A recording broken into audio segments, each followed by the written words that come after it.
আসসালামু আলাইকুম। আজকে আমরা প্রথমত এটা পড়ব কম্পিউটারের পরিচয় বা কম্পিউটারের পরিচিতি, যেটাকেই বলেন না কেন সেটা। তো আপনারা যদি প্রথমে এটার উপর কোয়েশ্চেন অ্যানালিসিস দেখেন, আপনাদের তো বইয়ে তো যে 3 নম্বর পেজে কোয়েশ্চেন অ্যানালিসিস দেওয়া আছে। তো এখান থেকে যদি দেখেন আপনারা দেখতে পারবেন যে আধুনিক বিসিএস যেটাকে বলা হয় 35তম বিসিএস থেকে শুরু করে, এই আস্তে চুপ, 35তম বিসিএস থেকে 46তম বিসিএস, এই যে এতগুলো প্রশ্ন, এর মধ্যে মাত্র 2বার প্রশ্ন আসছে। একটা প্রশ্ন আসছে 37তমতে আর একটা প্রশ্ন আসছে 45তমতে। আর এর আগে 10ম থেকে 34তম এর মধ্যে টোটাল 6টা কোয়েশ্চেন আসছে। সেই কোয়েশ্চেনগুলো একটু সহজই ছিল। তো এই অ্যানালাইসিসটা দেখলে মোটামুটি বুঝতে পারবেন যে অধ্যায়টা থেকে খুব বেশি প্রশ্ন আসে না, বিসিএসে আসে না, কিন্তু অন্যান্য চাকরি পরীক্ষায় কিন্তু মোটামুটি প্রশ্ন আসে। তবে এই চ্যাপ্টারটা এমন এক চ্যাপ্টার, আপনি এটা নিয়ে পড়লে 10 ক্লাসও শেষ করতে পারবেন না, আবার চাইলে আধা ঘন্টায় শেষ। কারণ 10 ক্লাসও শেষ করতে পারবেন নাকি এটা সম্পর্কে জানা। ধরেন এক সুপার কম্পিউটার সম্পর্কে যদি আপনি জানেন, আপনি অনেক কিছু জানতে পারেন। আপনি কম্পিউটারের জেনারেশন, যদি বাই জেনারেশন প্রজন্মটা জানেন যে কিভাবে কম্পিউটারগুলো একদম শুরু থেকে আজকের পর্যায়ে আসছে, এই ইতিহাস নিয়ে আপনি যদি রিসার্চ করেন, আপনি 1 মাস ধরে রিসার্চ করতে পারবেন। কিন্তু ভাই খাঁটি বাংলা কথায়, চাকরি পরীক্ষায় এসে আমরা কেউ পিএইচডি অর্জনের জন্য পড়ি না। আমাদের জবের পড়া হচ্ছে টু দ্য পয়েন্ট। পরীক্ষায় গোল্লা বারাট করতে পারলে ওকে, প্রিলির জন্য। রিটেনের কথা তো আমার এখানে বলার দরকার নাই, কারণ আমি আপনাদের কোর্স প্রিলি প্লাস রিটেন বলি নাই। তাহলে প্রিলি কেন্দ্রিক পরীক্ষায় আমাদের জাস্ট গোল্লা বারাট করলেই হয়। কারণ সেক্ষেত্রে এই অধ্যায়গুলো, মানে এই অধ্যায়টা খুবই সহজ। এখানে 6টা টাইপ আছে, মানে 6টা ধরন আছে। আপনারা দেখবেন যে এখানে অ্যানালিসিসে 6টা পার্ট আছে।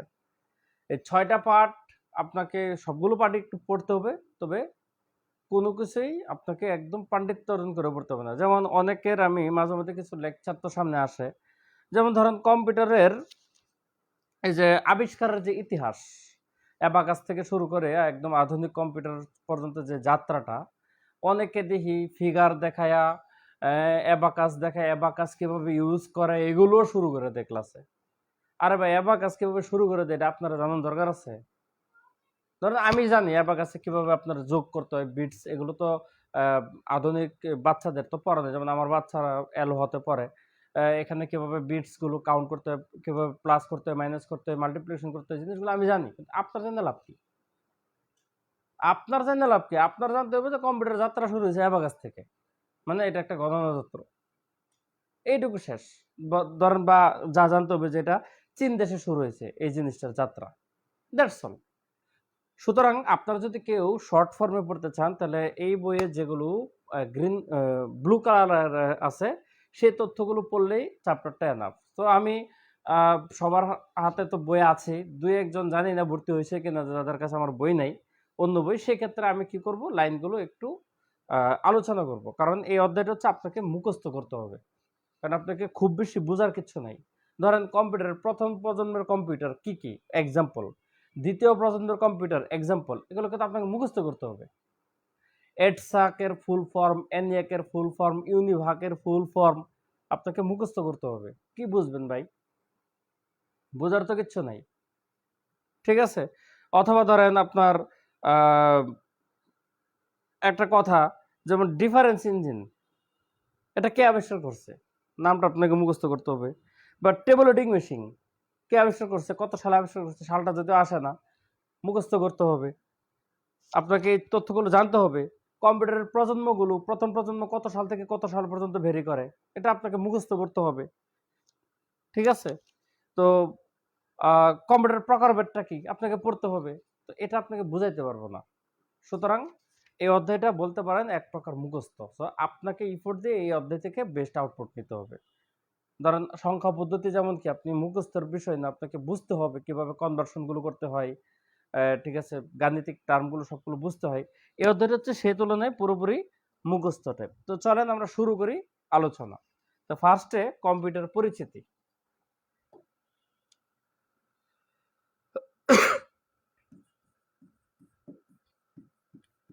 এই পরিচিতি শুনেন, আমরা ছোটবেলায় যেমন আমি নিজে কম্পিউটার রচনা পড়ছি।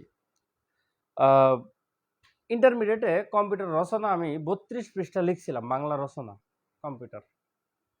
আমি নিজে 32 পৃষ্ঠা লিখছি, ঠিক আছে? এখন সেই 32 পৃষ্ঠা যা লিখছি তার 8 ভাগের 1 ভাগও এখানে নাই কিন্তু। তো এত কিছু তো আমার জানতে হবে না। তো এখানে কম্পিউটার পরিচিতির মধ্যে যেগুলো আপনাদের গ্রিন মার্ক ছাড়াও আছে, এগুলো আপনারা রিডিং পড়বেন। আপনাদের পড়ার ধরনটা আমি বলে দিই কিভাবে অধ্যায়টা পড়বেন। আপনারা প্রথমে পুরো চ্যাপ্টারটা, ফুল চ্যাপ্টারটা জাস্ট রিডিং পড়বেন, কোনো কিছু মুখস্থ করার দরকার নেই, নো নিড টু মুখস্থ। ফার্স্ট টাইম জাস্ট রিডিং পড়বেন, উপন্যাসের মতো করে একবার রিডিং পড়ে যাবেন পুরো চ্যাপ্টারটা। পড়ার পরে সাথে সাথে গিয়ে কোশ্চেনগুলো পড়বেন। এই কোশ্চেনগুলোর মধ্যে আপনারা যে কাজটা করবেন সেটা হচ্ছে, এই ফার্স্ট টাইম রিডিং আপনার ব্রেনে যেগুলো সেট হয়ে গেছে তথ্য, এর আলোকে আপনারা দেখবেন যে অলমোস্ট 60% মতো কোয়েশ্চেন আপনারা অটোমেটিক্যালি পেরে যাবেন। মানে যা রিডিং পড়ছেন তার প্রেক্ষাপটে যেগুলো পেরে গেছেন এগুলো টিক মার্ক দিয়ে ফেলবেন যে এই কোয়েশ্চেনগুলো আপনারা পারেন, বুঝেন, ইজি যেগুলো। এরপরে এসে সেকেন্ড টাইম এসে আপনারা কি করবেন, ব্লু কালারগুলো রিডিং পড়বেন। এই কথাটা কিন্তু সার্বিক সব অধ্যায়ের বেলায় প্রযোজ্য। এরপর আমি বারবার প্রত্যেকটা অধ্যায়ে বকবক করবো এটাই, এই কথাটা। এরপরে ব্লু কালারগুলো এসে মুখস্থ করবেন, করার পর সেকেন্ড টাইম বাকি এমসিকিউ গুলো পড়ে ফেলবেন, দেখবেন আপনার চ্যাপ্টার শেষ। ওকে, প্রথমে একবার ডাইরেক্ট মুখস্থ করার দরকার নেই। তো কম্পিউটার পরিচিতির মধ্যে এখানে যে জিনিসটা পড়তে পারেন যে কম্পিউটার শব্দটার অর্থটা কি, এটা পরীক্ষা আসে। গণনাকারী যন্ত্র, কম্পিউটার শব্দটা হচ্ছে গণনাকারী যন্ত্র। এই শব্দটার উৎপত্তি কিভাবে আসছে, গ্রিক থেকে, কম্পিউট থেকে। এটা চাইলে পড়তে পারেন অথবা নাও পড়তে পারেন। এখন কম্পিউটার একটা গণনাকারী যন্ত্র, এটা আমাদের মানুষের বৈজ্ঞানিক নাম হচ্ছে হোমোসেপিয়েন্স। হোমো সেপিয়েন্স এটা হচ্ছে মানুষের বৈজ্ঞানিক নাম। প্রত্যেকটা প্রাণীর একটা বৈজ্ঞানিক নাম আছে, বুঝছেন? যেমন প্যান্থারা টাইগ্রিস, রয়্যাল বেঙ্গল টাইগারের বৈজ্ঞানিক নাম, বা আপনাদের যে নাজা নাজা, যে কিং কোবরার বৈজ্ঞানিক নাম, নিমফা নৌচালি শাপলার বৈজ্ঞানিক নাম, বা হিলসা ইলসা আমাদের ইলিশ মাছের বৈজ্ঞানিক নাম। প্রত্যেকটা জিনিসের একটা বৈজ্ঞানিক নাম আছে। পেরিপ্ল্যানেটা আমেরিকানা মনে করেন, তেলাপোকা বা আরশোলার বৈজ্ঞানিক নাম। এরকম বৈজ্ঞানিক নাম তো আমরা শত মুখস্থ না করলেও 70-80টা বৈজ্ঞানিক নাম মুখস্থ করছি। তাহলে প্রত্যেকটা প্রাণীর একটা বৈজ্ঞানিক নাম আছে। তাহলে মানুষের বৈজ্ঞানিক নাম হচ্ছে হোমোসেপিয়েন্স। নিচে টান দেওয়া লাগে, এখানে গণ প্রজাতি কি, এগুলো জিনিসের বায়োলজির পার্ট। তো এই মানুষের বৈজ্ঞানিক নামের সাথে সম্পর্কিত করে এটাকে এই সেপিয়েন্স শব্দটা রাইখা এই হোমোর পরিবর্তে এখানে একটা সিলিকোসেপিয়েন্স নামে ডাকা হয় কম্পিউটারকে। সিলিকো ডাকা হয় কারণ কি, কম্পিউটারের যে চিপগুলো তৈরি করে মূলত হচ্ছে সিলিকন চিপ। মানে সিলিকন একটা ধাতু বা পদার্থ, বা মৌল যেটাকে বলেন, এই সিলিকন দিয়ে তৈরি হয় দিকে চিপগুলো, এটাকে সিলিকোসেপিয়েন্স বলা হয়। সিলিকোসেপিয়েন্স ডাবল। তো এই শব্দটা মনে রাখতে পারেন। কম্পিউটার কিন্তু নিজস্ব বুদ্ধিমত্তা নাই, ব্রেন নেই, ওর কোনো আইকিউ নাই। ওরে যা আপনি ইনপুট দিয়ে রাখবেন ডাটা, ওই অনুসারে ও প্রসেস করতে পারে। ও নিজস্ব বুদ্ধিমত্তা খাটা কিছু করতে পারে না, যদিও বর্তমানে বিল্ড আপ করার চেষ্টা করতেছে। যেমন এআই যেগুলো অনেকটা কাজ করতে পারে, তাও কি ও ডাটা বেসিসে কাজ করে, ডাটা ছাড়া তো আর কাজ করতে পারে না। তো এই হচ্ছে কথা। তো এখানে আরো কিছু কথা আছে, যেমন কম্পিউটারে যদি ভুল ইনপুট দেন তাহলে এগুলোকে বলে গিবারিশ। এখানে আপনি যদি ভুল ইনপুট দেন তাহলে আউটপুটও ভুল আসবে। ধরেন আপনি দিতে চাইতেছিলেন যে 3+2 = 5, এটা আপনার কম্পিউটার থেকে আউটপুট পাওয়ার কথা, কিন্তু আপনি ভুলে 3 যোগের জায়গায় ইনটু দিয়ে দিচ্ছেন, তাহলে ও তো রেজাল্ট দেবে 6। তাহলে আপনার ইনপুট ভুল হয়েছে বিধায় আউটপুটটা কি আসে, ভুল আসছে। অথবা এখানে 3-এর জায়গায় যদি আপনি 5 দিয়ে দেন তাহলে আপনার আউটপুট ভিন্ন আসবে। মানে ইনপুট ভুল হলে আউটপুটটা ভুল আসবে। তাহলে এটাকে এই যে এই শব্দটা বলে GIGO, garbage in garbage out, মানে ভুল জিনিসটাকে গার্বেজ হিসেবে বলা হয়েছে আর কি। তো আপনি যদি কম্পিউটারে গার্বেজ ইন দেন, মানে ডাটা ইনপুট ভুল দেন, তাহলে ও গার্বেজই আউটপুট দিবে, বুঝছেন?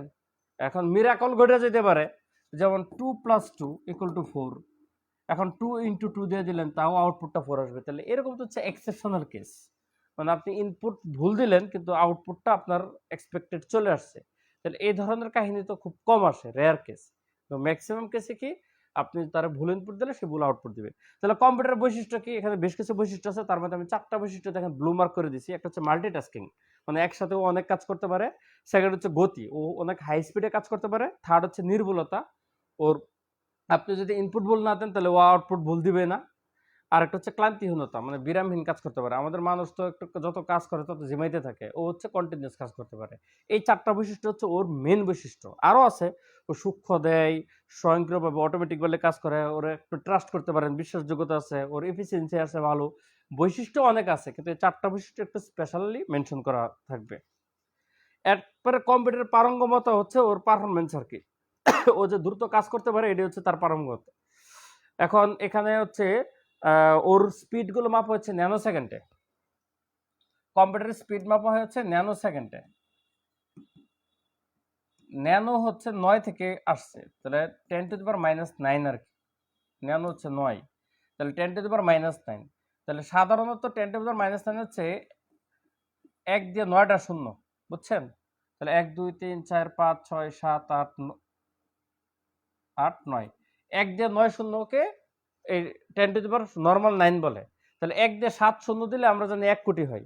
তাহলে ৯ শূন্য মানে এখানে শূন্য আরো ২টা বেশি, তাহলে এটা হচ্ছে ১০০ কোটি।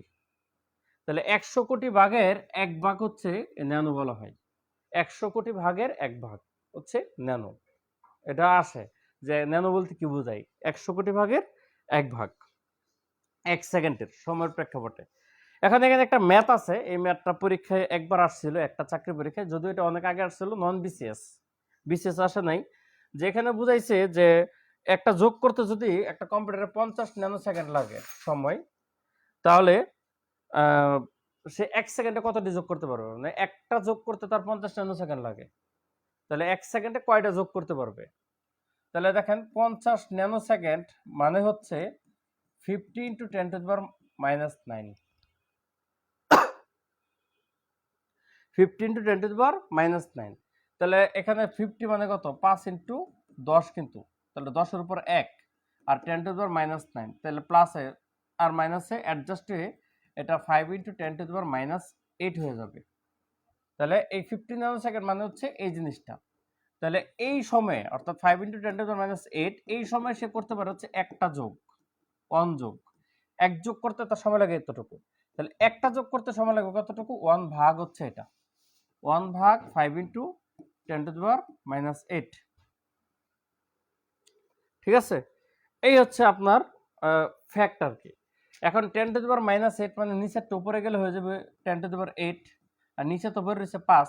আর ৫ দিয়ে এত বড় সংখ্যাটা তো কাটতে পারবেন না, এই জন্য এটারে আবার আলাদা করতে হবে, 10 × 10⁷ করা লাগে।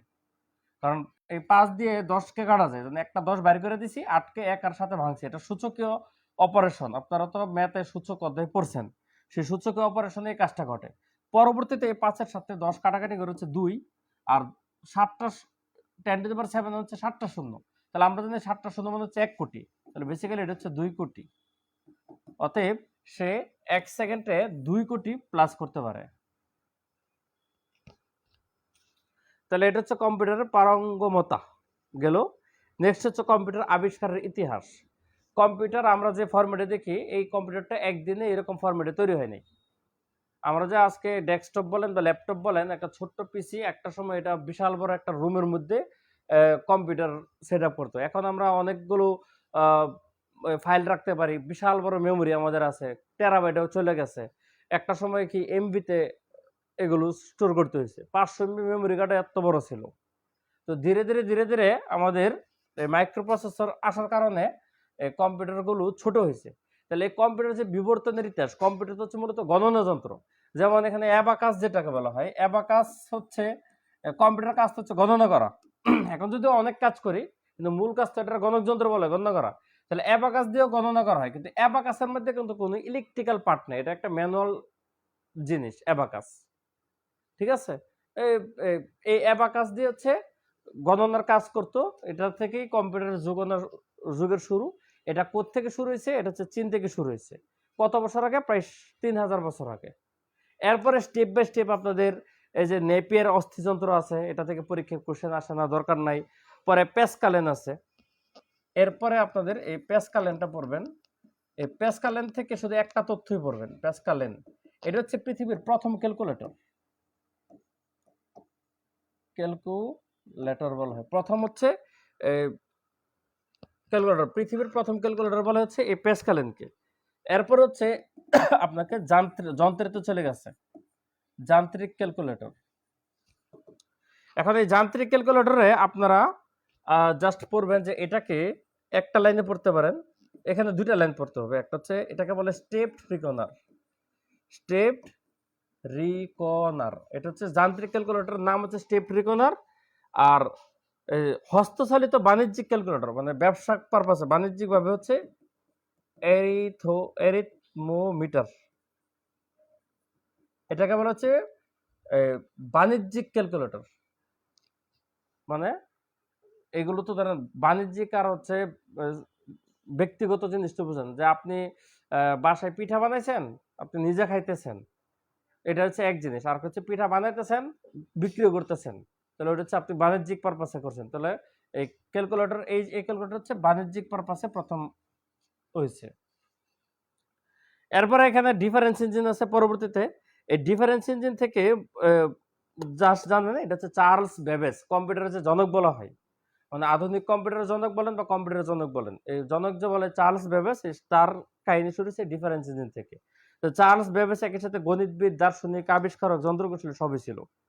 এরপরে গেছে অ্যানালিটিক্যাল ইঞ্জিন।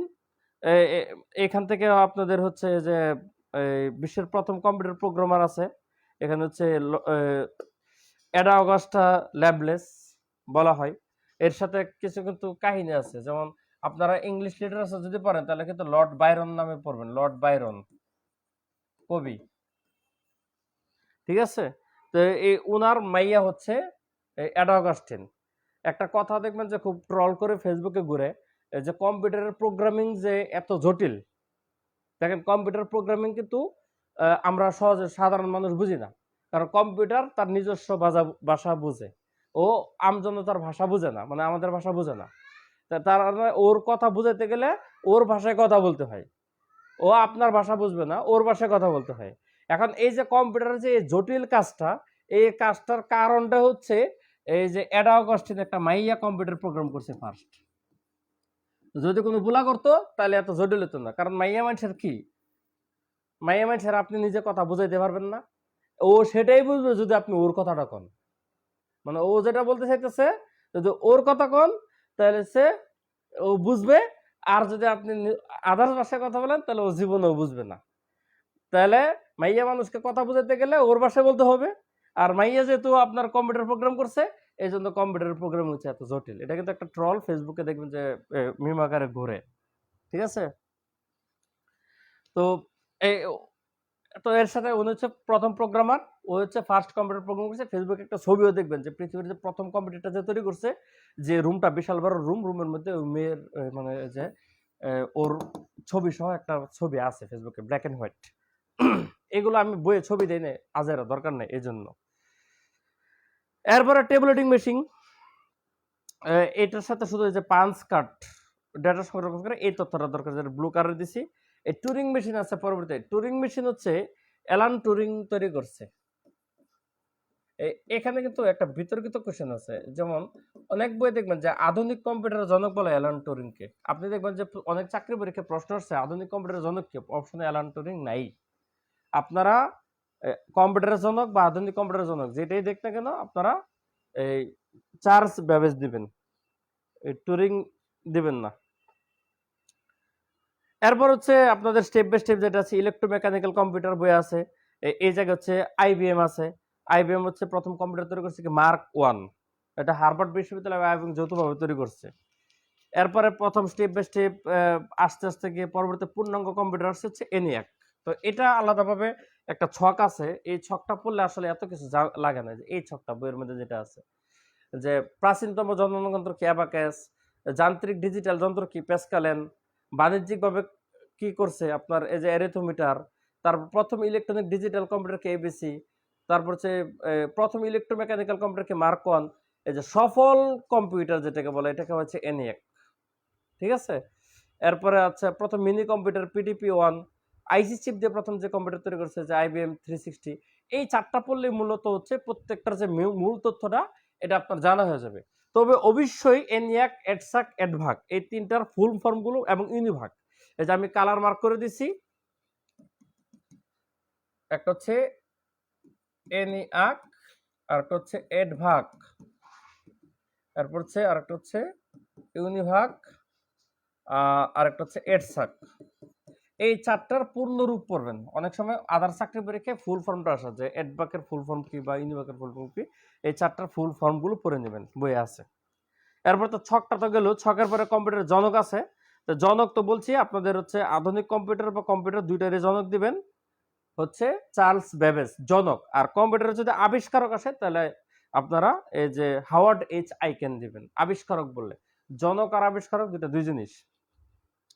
এরপরে কম্পিউটার জাদুঘর আছে, এটা একমাত্র প্রথম এবং সবচেয়ে বড় জাদুঘর হচ্ছে আমেরিকাতে আছে, ক্যালিফোর্নিয়ায় 96 সালে প্রতিষ্ঠিত হয়েছে কম্পিউটার জাদুঘর। এই যে পৃথিবীর ইতিহাসে যে কম্পিউটারের বিবর্তনগুলো ওই জাদুঘরে গেলে সবকিছু স্টেপ বাই স্টেপ দেখা যায়।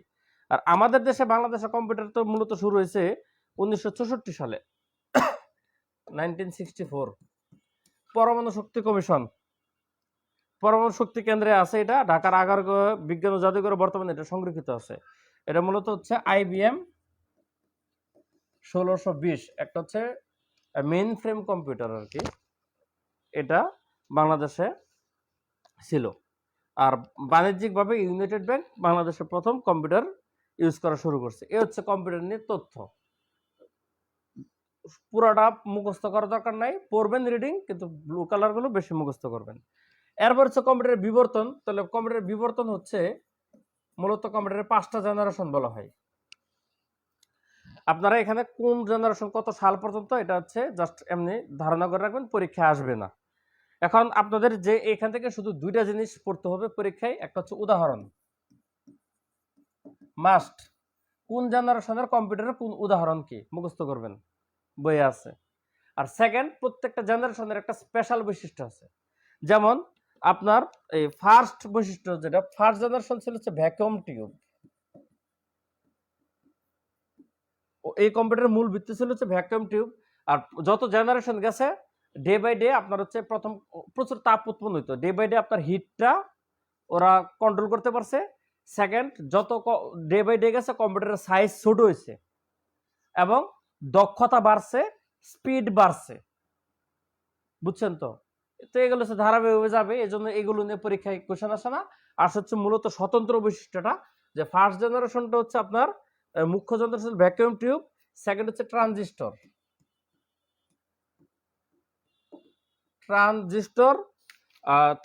থার্ড হচ্ছে আইসি, ফোর্থে হচ্ছে আপনার মাইক্রো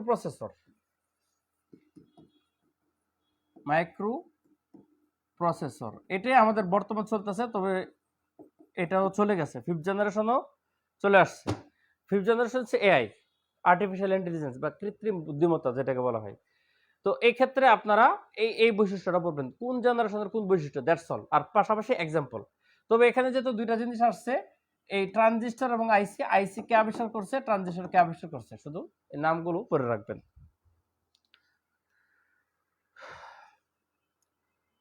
কালার করে দিছি যে তথ্যগুলো লাগবে। এরপর হচ্ছে কম্পিউটার প্রকারভেদ।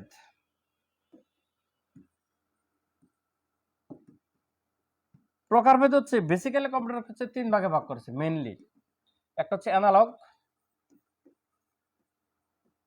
আর একটা হচ্ছে ডিজিটাল,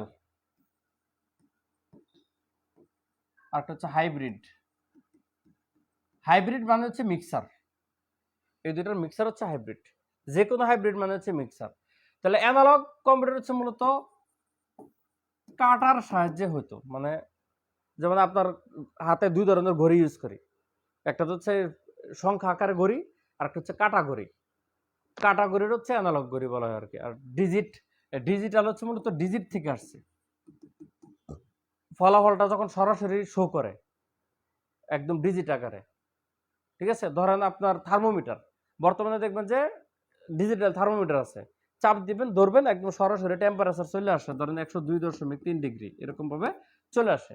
আরেকটা হচ্ছে অ্যানালগ পারদ থার্মোমিটার, যেটা আপনি ধরবেন যে কাটার সাহায্যে আপনি দেখতে হয়, তাহলে অ্যানালগ, জাস্ট অ্যানালগ ডিজিটাল, মানে ডিজিট যেখানে ইউজ হয় সেটা হচ্ছে ডিজিটাল। তাহলে কম্পিউটারও প্রথম যেগুলো কাটা ভিত্তিক যেগুলো আছে, যেমন মোটর গাড়ির আপনার স্পিডোমিটার যেটা কাটার সাহায্যে হয়, এখন ডিজিটের সাহায্য হয়।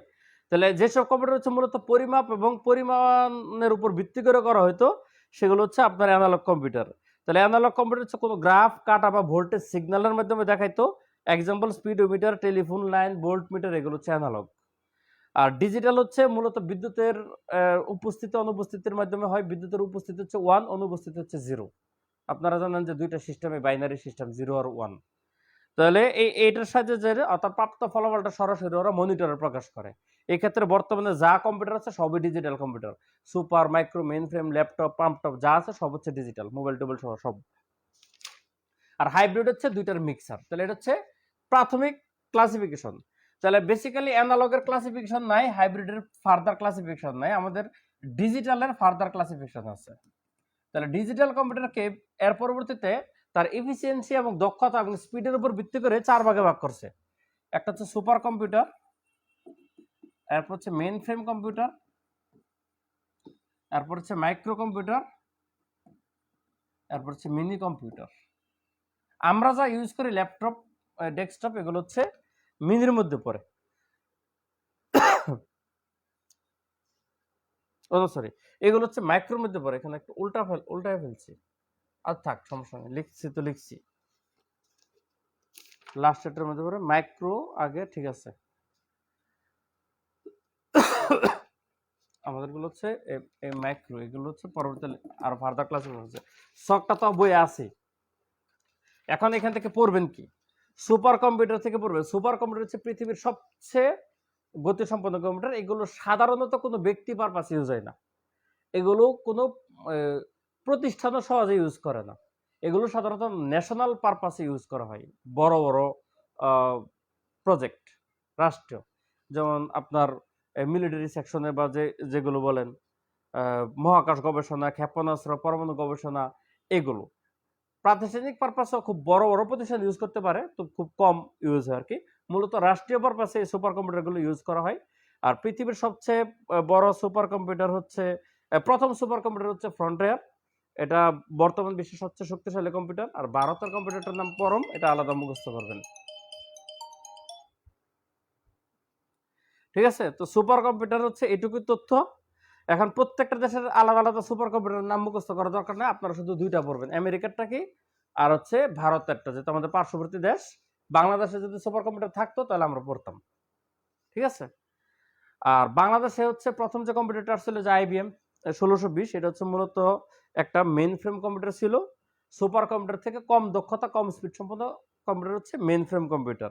তাহলে বিশ্বের প্রথম মেইন ফ্রেম কম্পিউটার হচ্ছে মার্ক 1। এটা হচ্ছে এদের টাইম শেয়ারিং পদ্ধতিতে এটা হয়। আর মিনি কম্পিউটার পিডিপি-1 ট্রানজিস্টর ভিত্তিক, যেটুকু দিছি পিডিপি-8, এই দুইটা তথ্য মুখস্থ করবেন। আর মাইক্রো কম্পিউটার হচ্ছে আমাদের ফার্দার ক্লাসিফিকেশন, আমরা যে ইউজ করি যা আছে ডেস্কটপ, ধরেন ডেস্কটপ ইউজ করি, ল্যাপটপ ট্যাপটপ, নোটবুক যা ইউজ করি, এই জন্য এটার আবার দুই ভাগে ভাগ করেছে। একটা হচ্ছে আপনার ডেস্কটপ, আর একটা হচ্ছে পোর্টেবল। পোর্টেবল হচ্ছে যা আপনি বহন করতে পারবেন, পোর্টেবল হচ্ছে বহনযোগ্য। মানে ধরেন আপনি যেটা ল্যাপটপ বা আমাদের হাতের মোবাইল, পাম্পটপ, ঠিক আছে, এগুলো আমরা কি করি, নোটবুক আমরা কি করতে পারি, এক জায়গা থেকে এক জায়গায় ক্যারি করে নিয়ে যেতে পারি সহজে, কিন্তু ডেস্কটপটাকে স্থির। তাহলে এই জিনিসগুলো সম্পর্কে আপনার টুকটাক তথ্য যেগুলো আছে একদম খুব স্বল্প পরিসরে জানবেন। যেমন ল্যাপটপ যেটা আছে, ডেস্কটপ কম্পিউটার আপনাদের কিছু জানার নাই, একটা ডেস্ক আকারে থাকে। এটার কারেন্টটা ল্যাপটপের তুলনায় একটু বেশি খরচ হয়, ঠিক আছে। তবে আপনার এখানে এই শক্তিশালী বলতে পারেন ল্যাপটপের তুলনায়, কারণ ল্যাপটপে তো মেমোরিটা একটু লিমিটেড থাকে, ডেস্কটপে আপনার ওই অনুসারে লার্জার স্কেলে থাকে। আর ল্যাপটপটা যদি পড়েন তাহলে প্রথম ল্যাপটপ কত সালে আসছে, 1981 সালে। বাংলাদেশে ল্যাপটপ প্রস্তুতকারী একটা প্রতিষ্ঠান, মানে একটা ল্যাপটপ মানে বাংলাদেশে ছিল, এটা হচ্ছে ডুয়েল। যদিও এখানে হাজার হাজার কোটি কোটি টাকার দুর্নীতি হয়েছে। তো ডুয়েল ল্যাপটপটা কারা করছিল, টেসিস, টেলিফোন শিল্প সংস্থা, এগুলো নিয়ে এখন কোয়েশ্চেন আসবে না, কারণ ডুয়েলটা ছিল মূলত আওয়ামী লীগের একটা প্রজেক্ট, এই নিয়ে সাধারণত কোয়েশ্চেন হবে না এগুলো। তো এই ক্ষেত্রে আপনাদের শুধু একটাই হতে পারে, সেটা হচ্ছে 1981 সালের প্রথম ল্যাপটপের প্রচলন শুরু হয়। এরপরে পাম্প টপ বা ট্যাবলেট পিসি, এই নিয়ে আপনাদের অতটা গুরুত্বপূর্ণ কোয়েশ্চেন না। তবে স্মার্টফোন নিয়ে আপনাদের কোয়েশ্চেনগুলো আসতে পারে। স্মার্টফোন নিয়ে আলাদা আমাদের অধ্যায় আছে পরবর্তীতে, সেখানে যে তথ্যগুলো পাবেন তার মধ্যে থেকে এখানে 2-3টা তথ্য দিছি। যেমন টাচ স্ক্রিন প্রযুক্তি আনছে হচ্ছে মূলত অ্যাপলের স্টিভ জবস। বিশ্বের প্রথম স্মার্টফোন ছাড়ছে হচ্ছে আইবিএম। আর অ্যাপলের স্মার্টফোনের নাম কি? আইফোন। এগুলো নিয়ে স্মার্টফোন বা মোবাইল ফোন টেকনোলজি আমাদের আলাদা চ্যাপ্টারে আছে। তো সেখানে আপনাদের ডিটেলস পড়ে যাবেন। এই হচ্ছে আপনাদের কম্পিউটারের প্রকারভেদ। আমি সংক্ষেপে বলে দিচ্ছি আর কি। পেশাল পারলে ক্লাসে অনেকক্ষণ পেশাল পারা যায়, বুঝছেন? লাস্ট টপিক, এটা হচ্ছে এমবেডেড কম্পিউটার।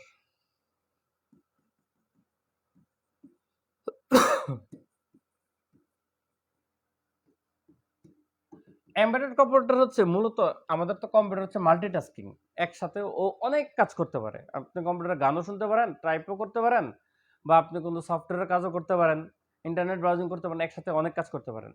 কিন্তু আমরা যে ক্যালকুলেটর ইউজ করি, এটাকেও কিন্তু এক প্রকার কম্পিউটার বলা হয়, কারণ কম্পিউটার মানে হচ্ছে গণনা যন্ত্র, কারণ ক্যালকুলেটর থেকে তো স্টেপ বাই স্টেপ ওই জিনিসগুলো গেছে। এখন এমবেডেড কম্পিউটার হচ্ছে মূলত একটা স্পেশাল পারপাস, মানে ও একটা নির্দিষ্ট কাজ করে, অন্য কোনো কাজ করে না। যেমন ধরেন আমাদের এটিএম বুথে যে আমরা টাকা উঠাই, এই যে মেশিনটা, এটা একটা এমবেডেড কম্পিউটার। কারণ ওর কাজটা হচ্ছে আপনাকে শুধু ব্যাংকের সাথে একটা নির্দিষ্ট সফটওয়্যার প্রেক্ষাপটে আপনার টাকা আদান প্রদান করা, ওর তো আর কিছু করে না। বর্তমানে কিছুটা আপগ্রেড হয়েছে, সিআরএম মেশিন আসছে, যেখানে আপনি টাকা জমাও নিতে পারতেছে, ঠিক আছে? তো এরপরও তো একটা কাজ, টাকা জমা এবং উত্তোলন। ও তো আর, ওরে যদি আপনি বলেন যে ভাই আমার একটা গান শোনাও, ও কি গান শোনাতে পারবে? যেটা আপনার বাসার কম্পিউটার পারবে? ওইখানে গিয়ে কি আপনি নেট ব্রাউজিং করতে পারবেন? পারবেন না। তাহলে ও হচ্ছে একটা স্পেশাল পারপাস করতেছে। বা আপনাদের আমরা যে ইয়া করি, হার্টের যে পেসমেকার লাগাই, একটা স্পেশাল পারপাস করে। ও তো আপনার ব্রেনের কাজ করে না। কথা বুঝছেন? বা এই যে যাই আছে, এই যে রাউটার আপনার বাসার, এটাও একটা কম্পিউটার। ও তো আপনার এই ইন্টারনেট সংক্রান্ত ডাটা ট্রান্সফার ব্যতীত ও তো আর কোনো কাজ করে না। ও তো আর গান দিবে না। তো এই হচ্ছে মূলত একটা স্পেশাল পারপাসের জন্য যে কম্পিউটার, এমবেডেড কম্পিউটার। তো এই এমবেডেড কম্পিউটারে আমাদের ফ্ল্যাশ মেমোরি ইউজ করা হয়, মেমোরি কার্ড হিসাবে হচ্ছে ফ্ল্যাশ মেমোরি ইউজ করা হয়। এই তথ্যটা মুখস্থ করবেন, একটা নির্দিষ্ট কাজ করে মেমোরি, ফ্ল্যাশ মেমোরি। এটা আমার আলাদাভাবে এখানে কালার করে আছে যে এমবেডেড মেমোরির উপাদান কি। ওর ভিতরে একটা মাইক্রো প্রসেসর অবশ্যই আছে, ওর ভিতরে মেমোরি থাকতে হবে, ইনপুট আউটপুট সিস্টেমও থাকতে হবে, এবং আপনার একটা ফার্মওয়্যার থাকতে হবে, কারণ নাহলে তো কন্ট্রোলিং পাওয়ার থাকবে না। আর এমবেডেড কম্পিউটার কিছু ব্যবহার আছে, ব্যবহারের মধ্যে এটিএম এর ফুল ফর্মটা পড়বেন অবশ্যই, automated teller machine, EVM electronic voting machine, এগুলো তো এমবেডেড কম্পিউটার, ও শুধু ভোট গ্রহণ করে। এগুলো রিডিং পড়লে পারবেন, যেটা একটু গুরুত্বপূর্ণ আমি কালার করে দিচ্ছি। এখান থেকে মূলত কোয়েশ্চেন আসছিল বিসিএস একটা, যে এমবেডেড কম্পিউটারে কোন ধরনের মেমোরি ইউজ করা হয়, এটা হচ্ছে ফ্ল্যাশ মেমোরি। আর নন বিসিএস এখান থেকে প্রশ্ন আসছে, ফুল ফর্মগুলো আসছে মূলত এটিএম এর ফুল ফর্ম, ইভিএম এর ফুল ফর্ম। তারপর হচ্ছে এমবেডেডের এত জনপ্রিয়তার কারণ কি, মূলত হচ্ছে ও অনেক কাজ করতে সস্তা, আকারে ছোট, বা বিদ্যুৎ খরচ কম হয়। তারপর হচ্ছে আধুনিক এমবেডেড সিস্টেম কিসের বৈশিষ্ট্য পরিলক্ষিত হয়? ও মাইক্রো কন্ট্রোলার থাকে। এমবেডেড সিস্টেমে ব্যবহৃত হয় কোনটা? কোথায় ব্যবহার করতে হয়? রাইটার হয়ে গেছে, এটা রাউটার হবে, বই একটা টাইপিং মিস্টেক হয়েছে। তো এই হচ্ছে আপনাদের আলোচনা, এই অধ্যায়টা পড়ে ফেলবেন। আমরা পরবর্তীতে কম্পিউটার সংগঠন পড়ব, মানে এটা অনেক বড় চ্যাপ্টার, এখানে আপনাদের একাধিক ক্লাস হবে, অনেকগুলো ক্লাস হবে। তাহলে আগামী বৃহস্পতিবার আমরা নতুন অধ্যায় ধরবো। তাহলে আজকে এখানে এটুকুই থাকলো। আল্লাহ হাফেজ।